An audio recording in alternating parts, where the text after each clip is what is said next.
esse é um podcast É Possível Fazer Diferente?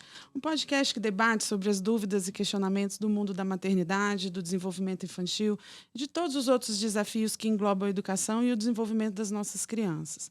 Falamos sempre de assuntos atuais, de muitas relevâncias para os pais, com viés montessoriano, e o nosso objetivo é convidar os adultos a olhar as crianças sob uma nova perspectiva. E já começo logo dizendo, é possível sim fazer diferente. Eu sou Marla Simonini, mãe da Marina e da Heloísa, idealizadora da Morada Montessori e estudiosa voraz da educação com enfoque no método Montessori.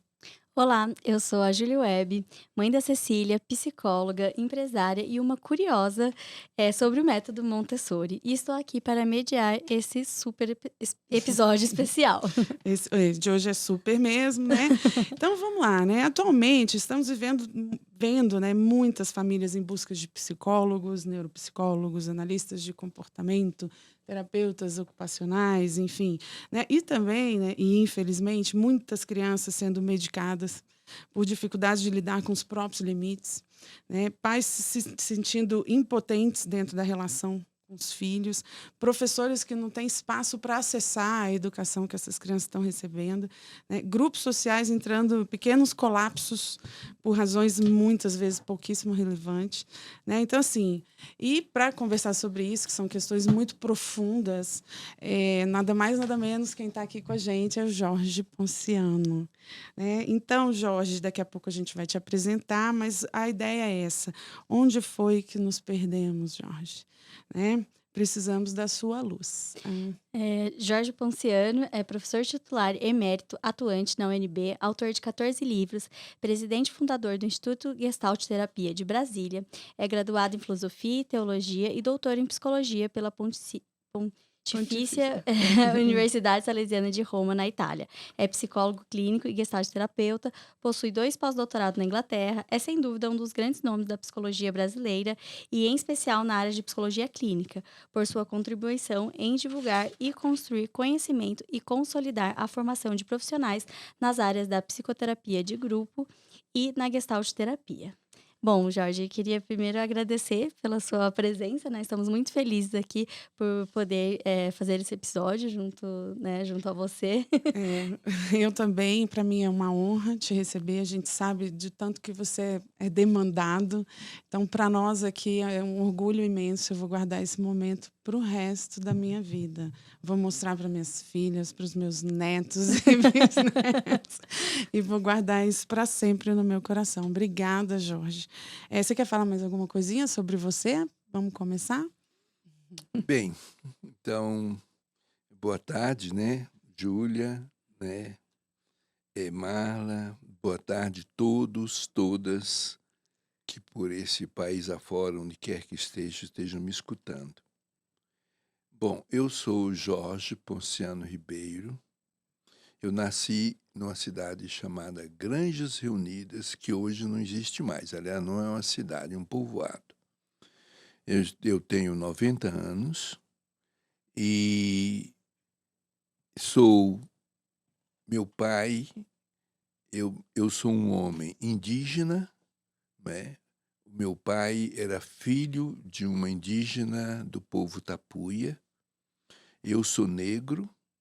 O meu avô Bertolino era ventre livre, ou seja, a mãe era escrava e ele nasceu livre. E vovó Cecília, esses olhos claros que eu tenho, é da minha vovó Cecília, era branca, filha de portugueses, né? Então eu nasci em Montes Claros, nasci em Granjas Reunidas, um povoado, era uma empresa que fabricava açúcar, e o trem passava nessa cidade, e eu cresci, até os 5, 6 anos, eu cresci nessa cidade. E uma das diversões nossas era buscar água, porque esse local, chamado Granjas Reunidas, ele não tinha a água era meio salgada. Então chegava a máquina, né, o trem de ferro, que nós chamávamos, vinha de Montes Claros com um vagão de água para todos os dias deixar água nesse lugarzinho que não tinha água para beber. Então era uma disputa das crianças, quem é que pegava mais água, quem é que levava mais água, que hora que o trem passava. né? E esse lugar, ele tinha um hospital, né? Tinha um era bem italiano, o padre do local era italiano, a empresa era Matarazzo, e um pouco de Europa do ponto de vista da organização, né? Então, esse lugar tinha uma igreja, tinha um hospital, e essa igreja é a mesma igreja onde 26 anos atrás, 26 anos depois, eu celebrei a minha primeira missa, né? Eu me ordenei sacerdote em 1959, exerci o ministério durante 20 anos, né? Na época da famosa Revolução, eu terminei sendo uma daquelas pessoas que foram para a Europa, foram mandados para a Europa, né? E eu voltei da Europa, né? E quando voltei da Europa, passei mais alguns anos, voltei nesse lugar, esse lugar não existe mais, né? Literalmente não existe mais. Hoje é uma grande fazenda e eu tive a felicidade de encontrar a igreja onde eu celebrei a minha primeira missa, né? A primeira missa no ano de 1958, né? Uau. Tem tudo muito lá atrás, A gente muito não lá era nem atrás. projeto. Tudo meu é muito. E aí cresci em Montes Claros, né? É uma cidade, hoje uma cidade muito grande, uma das grandes cidades de Minas Gerais, terceira, quarta cidade de Minas Gerais. Cresci num tempo que não tinha luz, não tinha luz. Tinha luz de vez em quando, 2 vezes por semana, não tinha rádio, não tinha televisão, né? Não tinha carro. Me lembro que o primeiro carro que apareceu na cidade era uma novidade para a meninada, porque a gente não conseguia entender como é que o carro andava sem ninguém empurrar, né? Porque tudo era cavalo, era a Idade Média, né? Demandava Era, esforço, né? Como assim, né? tudo. E tem muitas coisas, né, que seria interessante a gente ver a questão da paternidade, a relação de paternidade. Por exemplo, nós somos 8 na minha família. Uma irmã minha faleceu, né? E muito cedo, com essa doença chamada doença de Chagas, né? Produzida pelo barbeiro. Era professora numa cidadezinha do interior. E nós estamos hoje. Eu tenho 6 irmãos, todos com mais de 80 anos, e eu com 90 anos. Tenho o mais velho, que se chama Manuel, que está com 96 anos. E eu estou já fazendo convites para o meu centenário, né? Olha, Olha. eu vou. Fazendo convites para o meu centenário. É muito incrível, né, quando a gente vê o pai daquela época, né? E, aliás, isso para mim é a primeira pergunta minha, né? Eu tenho, eu tenho, eu tenho 6 filhos, 5, né? Eu tenho 2 rapazes e uma menina que são filhos do meu casamento, são filhos, né, biológicos. E tem duas moças que são filhos do coração. Então eu sinto essa questão de como ser pai, né? Então acho que a primeira questão hoje aqui com vocês, eu me pergunto qual é a essência da paternidade, né? O que constitui a paternidade? Porque, com certeza, não constitui a paternidade você ser biologicamente pai de uma pessoa. Isso não vou dizer que é um acidente, porque a maioria das pessoas, de fato, querem ter um filho, mas é muito diferente querer ter um filho e ser pai. Então, a grande questão que eu coloco aqui, que eu vejo hoje, diferente da minha época, o pai era pai, a mãe era mãe, né?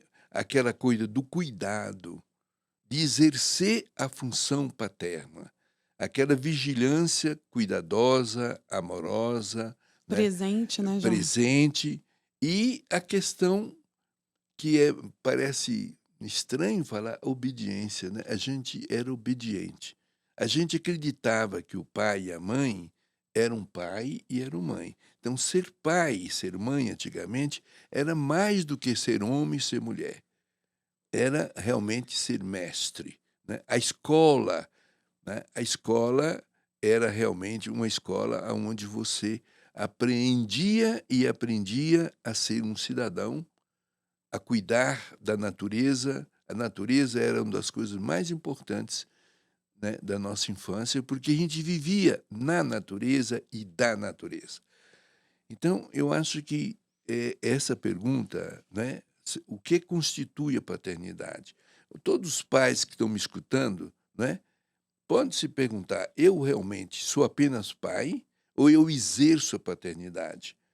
Né? A minha relação com meu filho, com meus filhos, como ocorre? E aí tem uma coisa que eu acho importante dizer, né? Quantos pais são pais e não sabem que são pais? Fizeram amor, transaram, como se diz, e são pais e nunca vieram saber que são pais, que é diferente da mãe. Toda mulher que tem um filho, ela sabe que ela é mãe. Então, não tem como celebrar o Dia dos Pais como se fosse uma coisa isolada do Dia das Mães. Porque mesmo um pai presente em casa, muitas vezes a mãe assume o papel do pai. Então, o que é ser pai? Qual é a questão da paternidade? Então, eu não estou aqui para decidir, muito menos para definir uma coisa tão séria. Mas eu acho que é uma pergunta que vem da subjetividade da pessoa, né? É uma pergunta que vem da subjetividade dele, né? Essa coisa de você se sentir como um pai, como um educador, como um nutridor, como aquele que sustenta, como aquele que dá vida, A como aquele referência, que né? orienta, sabe? Quer dizer, aquele que educa. A educação primeira é do pai e da mãe, não é da escola, né? A escola é delegada pelos pais. A paternidade é uma configuração que inclui, né, o nascimento, né, o crescimento, o desenvolvimento e o idade adulto. A gente não deixa de ser pai. Eu não é porque meus filhos estão com 40 anos que, eu, que eles são iguais a mim, né? Eu sou pai deles. A gente é pai, é amigo, é companheiro, é conselheiro, mas jamais um pai pode perder a consciência, né, essa reflexão profunda de que ele é pai e que ele é responsável por aquela criatura, não importa a idade que essa pessoa está no planeta, né? Isso é uma primeira coisa que eu gostaria de dizer Eu para vou vocês. fazer um parêntese, Jorge, numa parte da sua fala, se você me permite. Você falou daquela época, né, que é muito bonito ouvir, sabe? E falou da obediência. E aí me ocorreu isso. Montessori, ela fala o seguinte, que a criança ama obedecer. Toda criança ama obedecer, só que ela obedece quem ela admira. Então, assim, quando você foi falando isso, meu sentimento foi assim de admiração pelos pais daquela época, né? Então, assim, pelo pai, pela mãe, a gente tem essa coisa e eu acho que hoje às vezes a gente se perde muito nisso, né? Mas depois, enfim, eu só queria fazer esse parêntese quando você falou da obediência, que hoje às vezes até parece uma palavra pejorativa, mas é muito lindo isso, né? A criança escolhe obedecer quem ela admira. E aí a gente pergunta, né? Eu sou um pai admirável? Eu sou uma mãe admirável? Porque se eu me fizer admirável, e aí daí a gente pode também falar sobre isso, essa criança, ela vai se autodisciplinar, ela vai ser obediente, ela vai admirar. Então, assim, foi essa sensação que me despertou quando você falou da sua relação, É. né? O pai é modelo, né? Ele tem que ser um modelo. Quer dizer, eu me lembro quando meu pai vinha do trabalho, meu pai era chamado mestre Ponciano, ele era espécie de um engenheiro prático, né? Todo mundo na cidade conhecia meu pai. Procura o mestre Ponciano, ele sabe consertar, ele sabe isso. Eu me lembro quando papai saía da oficina, nós 5 que podíamos andar, íamos esperar na porta da oficina. E a gente vinha de mão dada com ele, às vezes ele botava 1 ou 2 no ombro, sabe, e trazia a gente para casa, carregava a gente. Aí vai dizer: "Mas o pai de hoje não consegue fazer isso". O mundo mudou? Não, o mundo não mudou. Nós mudamos. E mais, nós mudamos o mundo. Né? Um pai que chega em casa por várias razões, ele vai ver o jornal, ele vai ver a televisão, ele vai ver o celular, ele não tem tempo, ele não tem espaço para ter pai. A paternidade, é a consciência transformada em ação. Então, um pai que não tem tempo para o filho, uma mãe que não tem tempo para o filho, ainda que esse tempo seja todo dedicado à casa, etc., dificilmente esse menino vai ter um ideal de pai. Né? A gente sabia o que era ser pai porque os pais da gente eram pais. Né? Hoje, você se chama de pai. Por exemplo, uma coisa que se perdeu. Né? Ou chamar o pai, pedir a bênção, pai. Pedir e chamar o pai de senhor. Pai, o senhor. Os meus filhos com 40 anos hoje, eles me chamam de senhor. Pai, o senhor. Né? Eu não exijo isso. Nunca exigi. Né? Às vezes escapa. Ô Jorge. Mas é interessante, né? Eu como pai, sentir essa venerabilidade, né? Essa reverência que o filho tem para com o pai antigo. Hoje, né, eu sou psicólogo, eu tenho colegas que são psicólogos infantis, e os pais estão desesperados. Os pais, muitas vezes, hoje estão entregando os filhos para os psicólogos e as pedagogas criarem, porque eles não sabem como criar. Né? Então, essa questão da paternidade, do exercício da paternidade, da função da paternidade, é fundamental. Por quê? Porque nós sentimos, nós pensamos e nós fazemos. Então, a paternidade inclui isso. Inclui o sentimento, inclui o pensamento, inclui o fazer. Agora, essas três coisas, elas existem, não é, de uma vez só. Não existe uma dicotomia, né, uma fragmentação entre o sentir, o pensar e o fazer. Eu sou essas três coisas ao mesmo tempo. Eu como pessoa, não é? Eu como pai, eu como Jorge, eu experiencio essas três coisas. E exercer a paternidade é viver essas coisas na relação com o filho. Né? Então, esse sensório afetivo do pai e da mãe, o carinho, a ternura, o afeto, né? A presença, né? A fluidez, né? A sensação de ser pai, a consciência de ser pai, todo esse lado meio inconsciente, que em psicologia nós chamamos de id, né? Esse self, né? Que é o nosso sistema de valores, o id funcionando como self significa um pai que flui, um pai que sente e um pai que tem consciência da própria consciência de ser pai. Então, isso não é uma coisa para eu me lembrar de vez em quando. Isso é um exercício cotidiano. A paternidade é um exercício cotidiano. Quantas crianças, eles não sabem como lidar com o pai, porque muitas vezes também os pais não sabem como lidar com os filhos.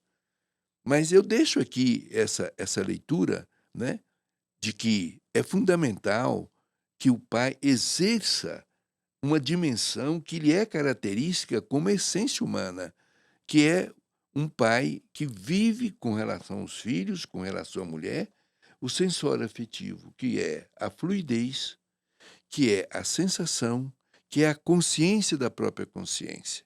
Mas o pai não só ele vive, né, esse lado que é a primeira coisa, primeiro eu sinto, depois eu penso e depois eu faço. Então, a segunda função da paternidade é o fazer. Desculpa, a segunda função da paternidade é o pensar. Né? O que é pensar? Pensar é permitir que o filho, de fato, entre em contato com a realidade exatamente como ela é.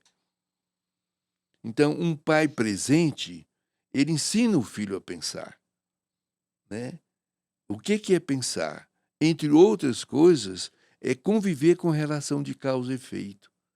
Entre outras coisas, é saber que eu existo e que o outro existe. Entre outras coisas, é saber que existe uma coisa chamada passado, uma coisa chamada presente e uma coisa chamada futuro. Quer dizer, os pais, muitos pais, não têm tempo para ser pai.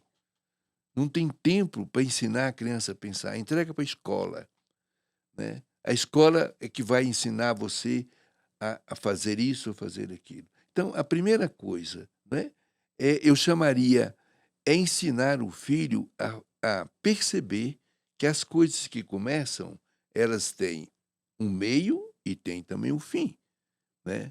Aquilo que nós chamamos de contato final, né? O pai ensina a criança a pensar através da ação, através do contato, né? E esse contato, ele é presença. O que significa presença? É não só o pai, mas também a criança começar a perceber que ela é um todo, que ela não é um coração, que ela não é um rim, que ela é um todo, né? Presença significa consciência da própria totalidade, né? A criança perceber que ele é um corpo, ele é um corpo, ele leva o corpo, não é o corpo que leva ele. A criança aprender a se encontrar consigo mesma, a se perceber não como uma coisa distante, que ela olha para ela e se encontra com ela. Quantas crianças estão completamente desencontradas de si próprias, né? Porque elas não aprenderam que elas, quando elas se olham, quando elas se movimentam, quando elas sentem, elas estão realizando aquilo que é o amanhã delas, né? Entendi, Jorge, mas fazendo um parêntese aqui para não perder a linha de raciocínio, você fala da escola, né? E é o meu ambiente diário, né?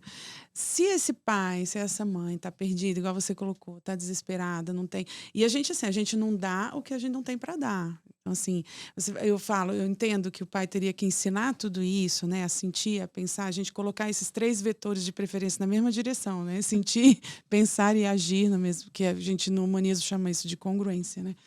É, hoje em dia está muito difícil. Assim, se eu não tenho isso para dar para o meu filho, porque eu não estou bem, assim, e aí eu vou escolher delegar isso, eu vou pedir ajuda, eu vou terceirizar, e aí acaba que a escola ganha uma importância que também é diferente, imagino eu, da sua época, né? Que você estava nas séries primárias. Então, assim, hoje a gente que é escola, nós estamos com uma responsabilidade muito grande. A escola hoje está muito demandada para além do ensinar, né? Que talvez a palavra que resume isso, não é? São 2 palavras. Uma palavra é a palavra cuidado, né? É o cuidar, né? Cuidar é perceber a pessoa no aqui e agora dela, né? Eu cuido do meu filho, né? Cuidar não é uma coisa, não é. O cuidar supõe um instante, né? Esse instante supõe um passado, né? E esse instante supõe também um futuro. Então, cuidar da criança. E é um cuidar que se eterniza. Então, uma criança que não foi cuidada, uma criança que de algum modo ela foi desprotegida, quando isso se eterniza.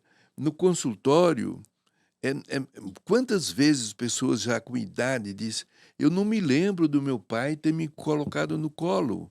É claro que o pai colocou no colo, mas uma coisa é colocar no colo, outra coisa é sentir a criança, outra coisa é a criança sentir que o pai faz parte dela, né? Então, esse cuidado, eu diria assim, ele não é apenas uma coisa material. Está com sede, né? Eu dou água. Ele está com frio, eu visto. Esse é um cuidado fundamental, básico. Mas o cuidado da paternidade está além disso. O cuidado é uma confirmação. Confirmar significa, significa amar o diferente. né? Muitas vezes, a criança, ela é herdeira do pai, herdeira da mãe, né? Geneticamente. Mas, muitas vezes, tanto o pai quanto a mãe, é como se eles ficassem cansados do próprio filho, né? E a criança percebe uma impaciência, eu diria, existencial na relação deles com o pai. Então, uma criança que percebe isso, a percepção dele é como se não existisse. Então, uma criança tem uma sensação que ela não existe. Hoje, há muitos suicídios, né, que a imprensa não fala, mas tem muita gente, em alguns países, na Suécia, por exemplo, é uma coisa muito forte a questão do suicídio, porque a criança cresce sem perceber que ela existe, e o amor do pai e da mãe que dão à criança a sensação da própria existência. E se ela recebe amor, ela internaliza amor, Ela né? internaliza amor e ela dá amor, né? Eu teve um pai outro dia no meu consultório que o filho disse uma palavra pesada para ele e deu o rosto para ele bater. Bate. Se você me bater, eu vou te denunciar. Olha a cena. Olha que nível. Olha que nível, né? Mas essa criança, esse menino de 7, 8, 9 anos, onde é que ele viu isso? Né? Aonde que ele se perdeu, aqui a pergunta é sua, né? O pai, em algum momento, esse menino, ele se sente, de algum modo, autorizado a fazer esse confronto com o pai, né? É um embate, né, Jorge? É. Falando dessa questão de internalização, e trazendo Montessori, né, que é todo o mote da gente estar aqui, ela fala isso, entendeu? Porque a criança, ela percebe o mundo que está em volta dela, e para ela construir o mundo interior, é diferente do adulto, né? A criança constrói o mundo, interage com o mundo exterior, ela constrói o mundo interior a partir do mundo que ela encontra fora dela. Então, se ela encontrar amor, ela vai construir amor. Se ela encontrar violência, descaso, desconsideração, ela vai construir isso. Então, por isso que é importante a criança encontrar ordem no mundo, cosmos, né? A ordem. Então, nesse sentido, a gente percebe que essa criança, o que ela está encontrando fora dela, que ela internalizou. A gente precisa se colocar, nós adultos, nós precisamos nos colocar como responsável dessa construção desse mundo que está em volta da criança. Porque, como adulto, o adulto é diferente. Então, eu converso com você, eu me exponho a partir do meu mundo interior. Né? Então, eu estou te ouvindo, estou te escutando e, né, como você mesmo diz, né, você me ouve e me escuta. Não é assim? Então, eu estou ouvindo, estou te escutando e, a partir do meu mundo interior, eu vou interpretar isso. A criança não, ela vai construir o mundo dela interior a partir do mundo exterior que ela está recebendo. Montessori sempre falou isso para a gente. Então, nós temos que preparar isso, preparar esse ambiente.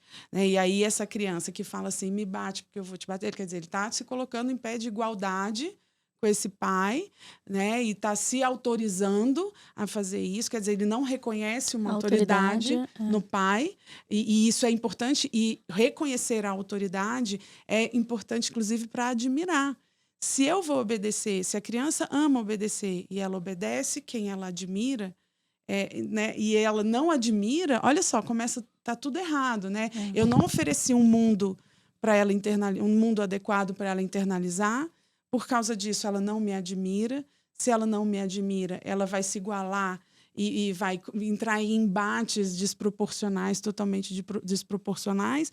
E aí a coisa se perde, quer dizer, a relação. A gente depois não sabe, né, quem que é o pai, quem que é o filho, e a gente vê casas governadas por crianças. Lares descompensados. Quer dizer, Desculpa. Não, eu ia falar, aproveitando a fala de Sim, vocês, claro, né? Eu acho que é claro, importante a gente falar também. claro. Então, como que esses pais podem se preparar para a chegada de uma criança? Então, que a gente deve refletir, né? A partir do momento que surgiu o desejo e eu resolvi ser mãe, resolvi ser pai e exercer, então, né? Então, a partir de ser, eu vou exercer essa paternidade, essa maternidade. Como que a gente pode se preparar para ter esse ambiente, exatamente, esse ambiente que ele enxergue amor, que ele enxergue, né, esse respeito, essa Referência. referência e tudo mais, como que a gente pode se preparar para isso, para esse momento? Né?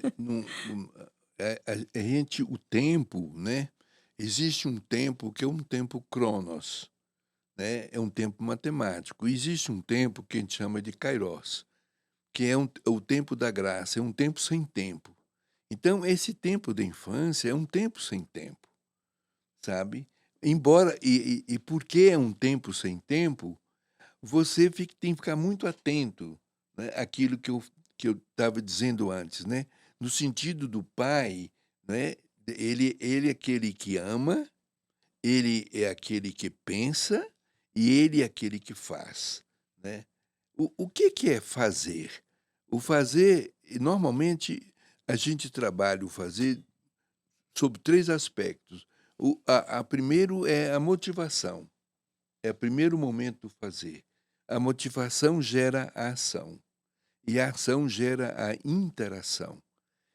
Então, essa desconexão que eu acho que não existe, ou existe muito pouco com o pai, a relação do pai com o filho. O meu pai falava assim: meu filho, vem cá que eu vou te ensinar um. A gente tinha uma medicina caseira. Como não existiam as farmácias e os médicos eram poucos, as pessoas aprendiam muito a medicina caseira, né? E minha mãe tinha um jardim, o jardim dela, o quintal dela, tinha mais de 50 tipos de plantas. E minha mãe assinava uma revistinha chamada editora Vozes, que era medicina caseira. E mamãe lia, entendia como preparar as plantas. Então, papai, às vezes, pai, que era indígena, ele saía com a gente e falava assim: meu filho, isso aqui é carapiá. Isso aqui serve para isso, para isso, para isso. Ele parava e falava assim: você escutou? Escutei. Você escutou o quê? O senhor falando, o que eu falei? A criança repetia. E ele saía mostrando o universo, a natureza, é um campo aberto de remédios, de medicina, De saúde, né? extraordinário, de saúde, né? Então a gente usava muito isso. E meu pai saía dizendo pra gente. E minha mãe também, quando ela ia fazer um chá, ela chamava a gente: olha, isso aqui é só uma folhinha. Você esquenta essa água, faz isso. Tá. Então, como é que faz? Todos dois, né?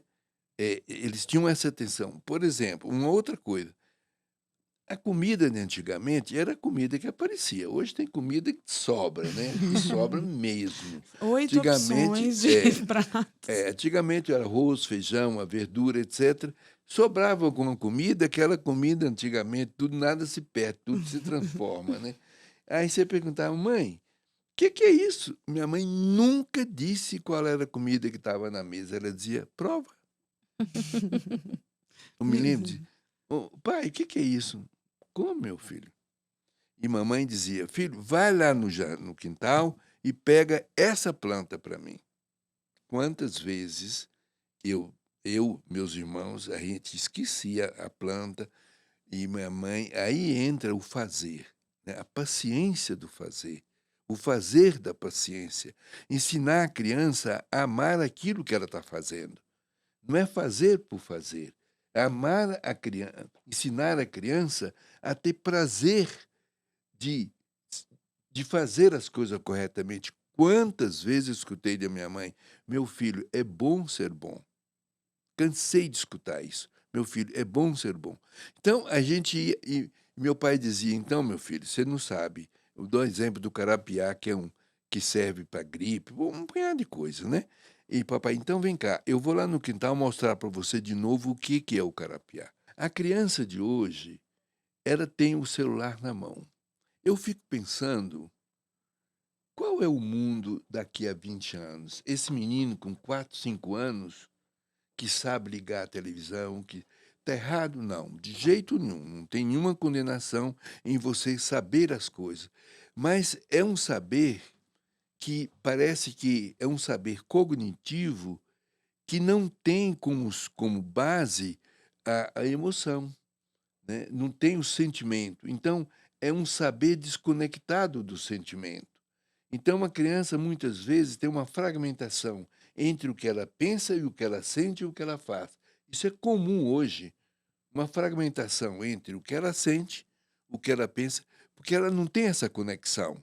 E essa conexão, o mundo hoje é um mundo online, né? Todo conectado e a criança É, desconectada em si exatamente. É mesma, né? todo conectado. Você vê uma coisa que está acontecendo no mundo e você não tem conexão. Filme hoje.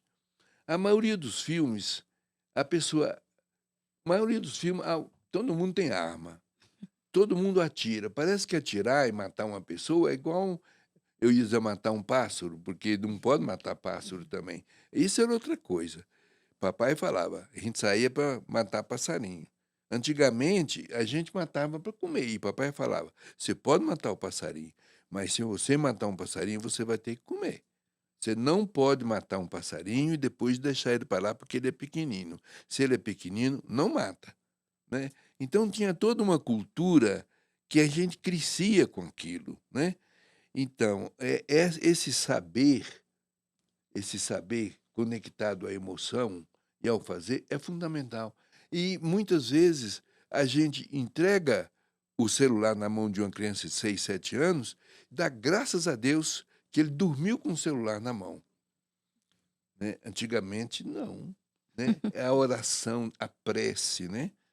A prece, que é uma conversa com Deus, é uma conversa com o ser, conversa com o universo, que era outra coisa que fazia parte Da da, rotina, né? de ser família antigamente. A prece coletiva, a prece individual, a prece matinal, né? Tudo isso vai educando a pessoa começa a sentir o universo, a ouvir o universo, a ver o universo a partir de um outro referencial. E uma outra coisa também, não é? É que hoje eu acho que faz parte do aprendizado é o contato da criança com a natureza, não é? Às vezes eu trabalho com eco-gestalt, ecopsicoterapia, que é a natureza, né, não humana e a natureza humana como um processo de cura, não é? Então, quantas pessoas, né, chegam, por exemplo, num experimento, num exercício de eu nunca pisei no chão. Pessoas adultas que nunca pisaram no chão. Pessoas que choram ao pisar, com 20 e Entendo. tantos anos, pela primeira vez, pisar no chão. Uma pessoa que nunca subiu numa árvore, né? Se emociona subindo em uma árvore. Então, o que é que eu estou dizendo? Está errado o mundo de hoje? Não, não está errado, né? O mundo avançou. O mundo avançou. Eu posso dizer isso, né? Eu vi em 1939, eu me lembro quando a guerra começou. A gente fazia guerra de mamona, de lobinho, tinha diversas guerras que nós fazíamos. Então, quando eu escutei que estava começando a guerra, a gente não entendia que guerra era essa. Como eu vi também terminar a guerra em 1945. Eu já era adolescente, né? Então, era um mundo, não é um mundo, eu diria assim, o mundo de antigamente era melhor que o mundo de hoje? Não posso dizer isso de jeito nenhum. Porque o mundo de hoje está preparando as pessoas para o amanhã. E aquele mundo de ontem preparou as pessoas para hoje. Esse mundo de hoje não aconteceria se não tivesse havido o mundo de ontem, não é? Mas aquele mundo de ontem, ele te dava aqui o tanto quanto você precisava para poder sentir, ter respostas, adequadas para aquele momento que você estava vivendo. Hoje, nós temos muitas perguntas e poucas respostas. Está errado? Não, não está errado. O que está acontecendo são dois mundos diferentes. O mundo de ontem e o mundo de hoje, o mundo de amanhã. São mundos diferentes. Agora, é preciso que a família, que os pais, né, entendam que o menino o pai que ele é hoje é o menino, é o homem de amanhã. O pai que ele é hoje, a mãe que ele é hoje, com certeza é o filho ou a filha de amanhã, né? Porque como a criança, sobretudo a criança antes dos 7, 8 anos, como ele não tem um raciocínio lógico formal, ou seja, ele trabalha mal com relação de causa e efeito, ele vai fazer as formulações dele que ele achar que são aquelas formulações. Umas podem ser legais, outras não.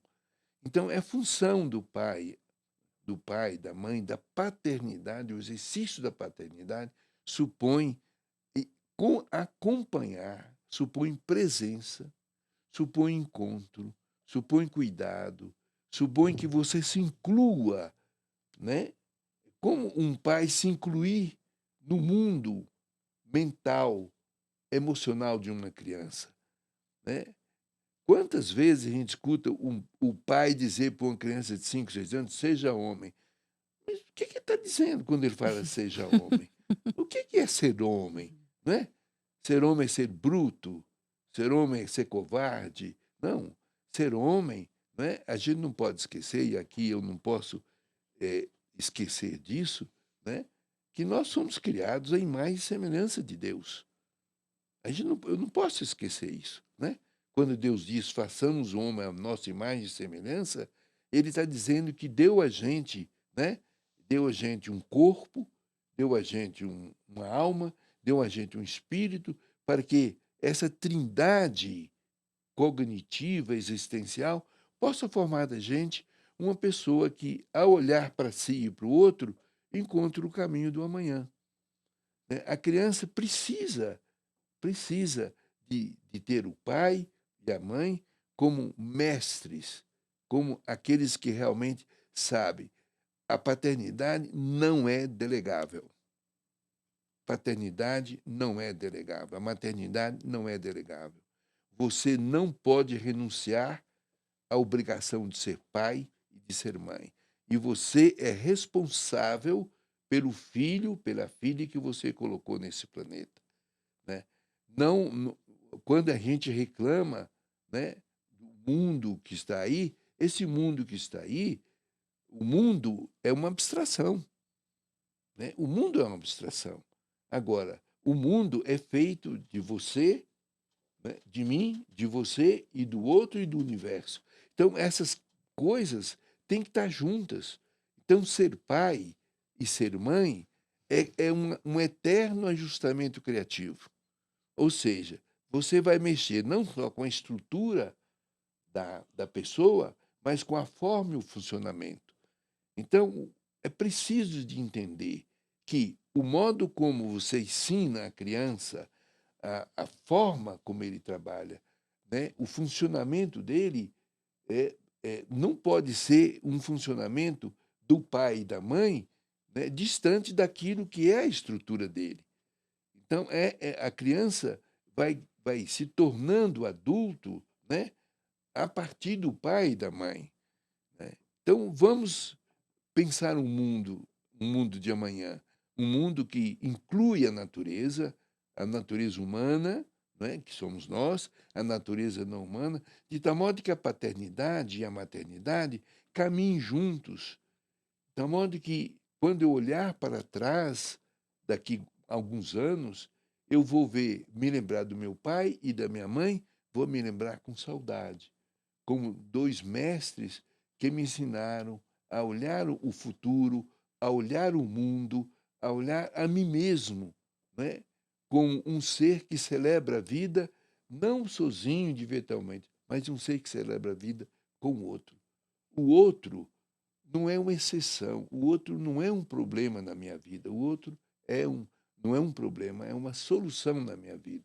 Então, aprender a olhar o outro como você olha você mesmo. Talvez nós não consigamos dizer: amarás o teu próximo como a ti mesmo, mas esse é o caminho. Essa é a verdadeira educação. Você ser modelo do outro, daquilo que você gostaria que o outro olhasse a você. Um pouco de fala, um pouco de aconselhamento, um pouco de presença nesse dia da maternidade. Acho que Legal. Deu uma acho boa que receita. Exatamente. Depois dessa fala incrível, né, de muitas reflexões aqui, eu queria até pedir uma licença poética, que a gente tem um quadro no podcast que a gente tem feito em todo episódio, que depois da fala, né, dos nossos convidados, a gente faz um momento de desabafo, que é aquele momento incongruência, o que a gente pensou através daquilo, que a gente falou tudo que era certo, mas o que a gente tá fazendo errado. Mas dessa vez eu acho que eu vou sugerir, então, para cada um fazer aqui um momento de reflexão, que eu acho, assim, que a sua fala, né, trouxe muitas reflexões, assim, do mundo do passado, do presente e do futuro. Então, eu vou mudar um pouquinho aqui, eu vou pedir essa licença dentro, né? Eu sei que a Marla anotou várias coisas, eu fui anotando aqui também. Acho que, assim, a partir da sua fala, qual que seria o momento de reflexão que ficaria desse bate-papo de hoje, né? E aí eu posso começar aqui falando, assim, que te escutando muito, né? Eu sou uma mãe de uma menina de 2 anos, então eu tô no começo dessa trajetória. Eu acho que o que fica, assim, muito da sua fala é a questão do desafio de estar presente, né? Então, assim, realmente você colocou sobre o desafio da TV, do celular, e acaba que o mundo hoje ele vai te atropelando, né? Você chega em casa, o trabalho vai com você no seu celular, então você não vai embora, e o trabalho ficou. Você vai e leva ele para casa. Muitas vezes tá respondendo mensagem, e muitas vezes é tentador também ali, né, você tá cansado e você quer abstrair. Então, assim, acho que pra mim, de tudo que você falou, ficou muito esse recado, essa mensagem de estar presente, de estar vivenciando, de estar experienciando, né, de não estar ali só de corpo, mas estar 100% pra ela. E, assim, pra mim, acho que essa foi a reflexão, assim, de tudo que eu escutei. Não sei se era isso a sua intenção, mas chegou até mim, assim, como um recado para estar presente, sabe? Para ser é, uma melhor mãe. a presença é a consciência da própria totalidade. Então, o pai, a mãe, eles têm que estar totalmente, existir totalmente para o filho. Qualquer sonegação do pai ou da mãe na sua relação com o filho tem consequências que nós não podemos calcular. E como a criança vê no pai e na mãe um Deus, um ser superior, então qualquer dos nossos defeitos pode ser interiorizado na criança como uma virtude, né? Então, a presença significa uma consciência harmoniosa da própria totalidade. Ensinar a criança que ele é uma totalidade no mundo, né? E sempre botar o mundo como sendo parte dele. Eu sou o mundo. É claro que uma criança não tem essa dimensão, mas eu sou o mundo sou eu. Não existe eu e o mundo. Hum. Isso é essa consciência. Quando a gente fala de sustentabilidade, em última análise, é que eu e o mundo somos uma coisa só, né? Enquanto o mundo for uma coisa diferente de mim, falar em sustentabilidade, não vou Não dizer faz que é uma sentido. perda de tempo, mas, sabe, é alguma coisa que não tem aonde chegar. Eu sou a natureza sou eu. Eu sou o mundo sou eu. Os elementos que constituem o mundo são os mesmos que me constituem, né? Eu sou ar, eu sou fogo, eu sou terra, eu sou água. Então, qualquer elemento, isso aqui, tem os mesmos elementos, né? Diferente que aqui não é vivo, mas os seres vivos, é preciso que a criança entenda que todo ser vivo, de algum modo, faz parte dele e ele faz parte do ser vivo.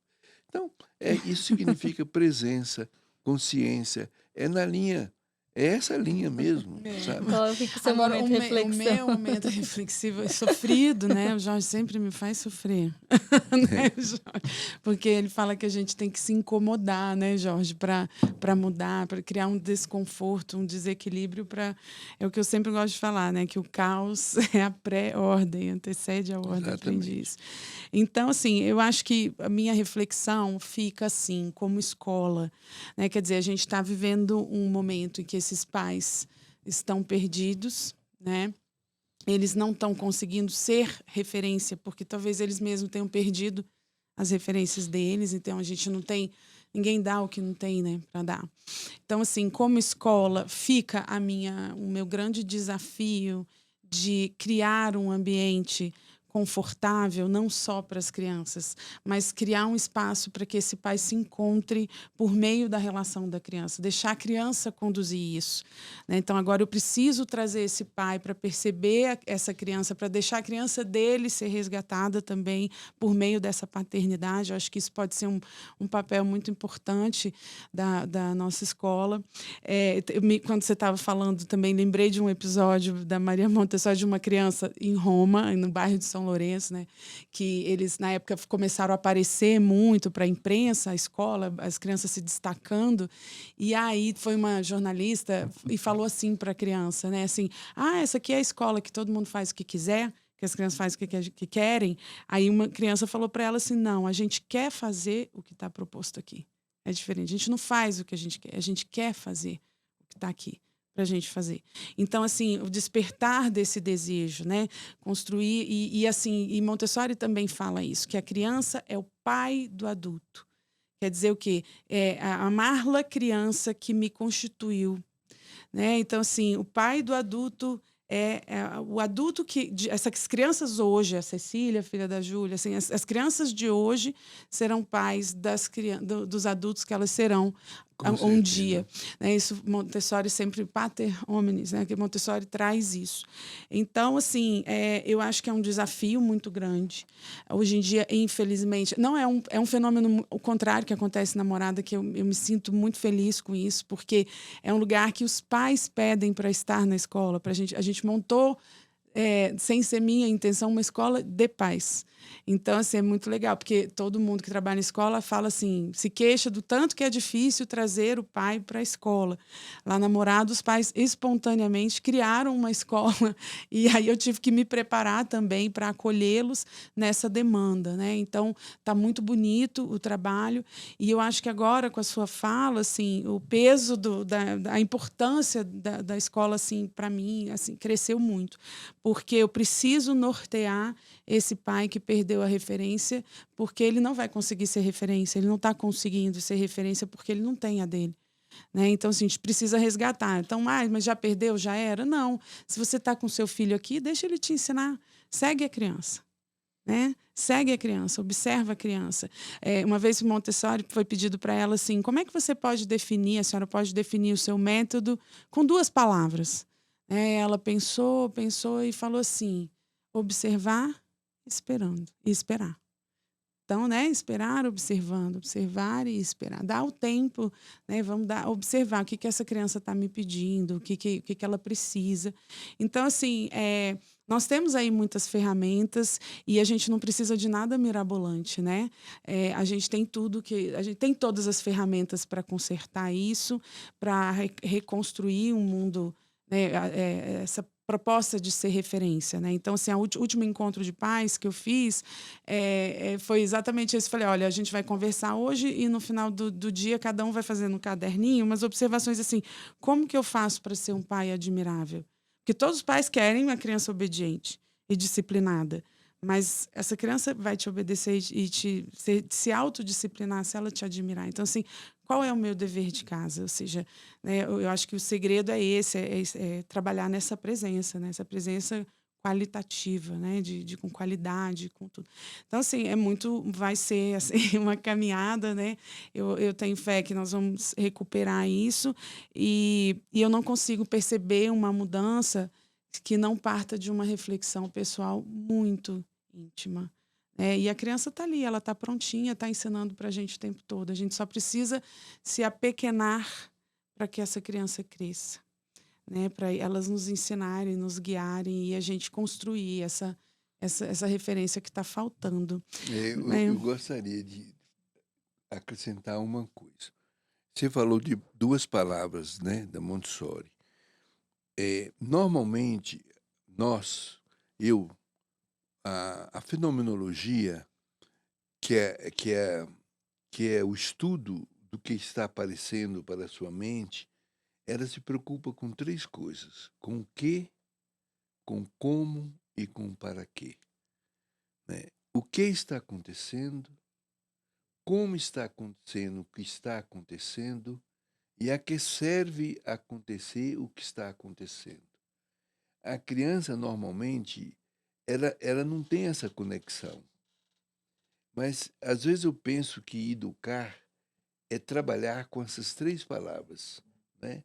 O que a criança tem que fazer, ou vai fazer, como ela vai fazer, a que serve o que ela vai fazer. Quer dizer, não é exatamente trabalhar com relação de causa e efeito, mas é uma coisa que caminha na direção de uma finalização. E vou dizer para muitos pais, assim, muitas vezes o que o pai e a mãe precisam fazer é trocar o como. Quando você troca o como, você mexe no que a criança está fazendo e no para que está fazendo.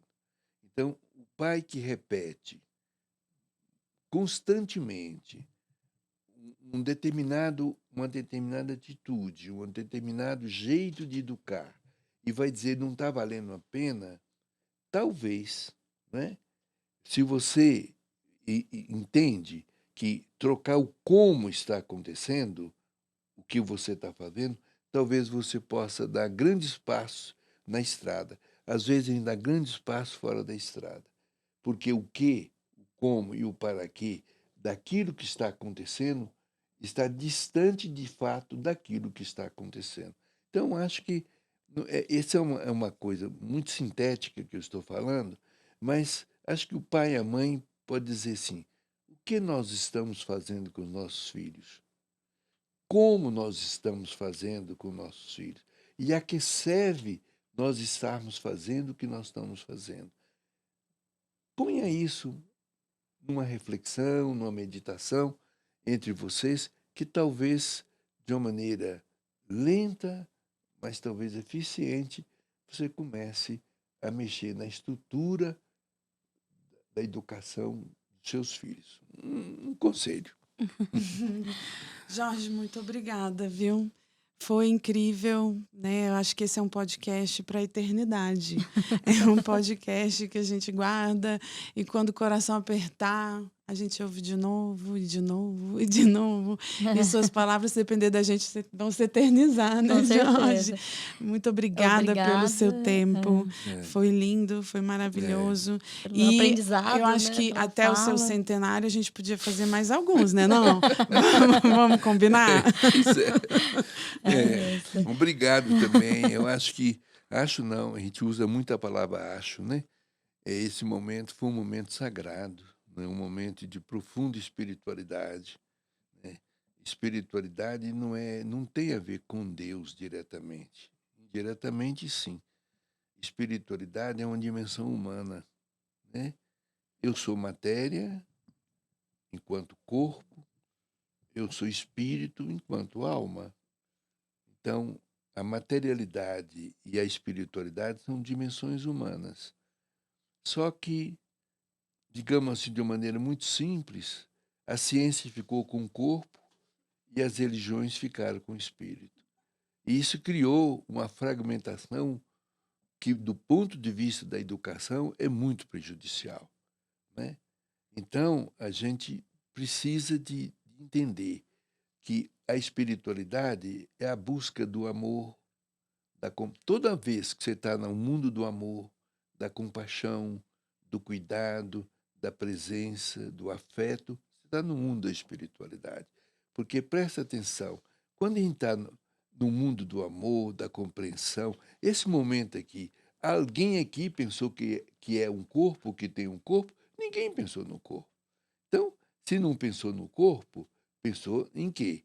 a gente viver o Espírito. Isso é um grande momento de espiritualidade, isso que nós vivemos agora. E a prova disso mais simples é que nenhum de nós provavelmente se lembrou que a gente é um corpo.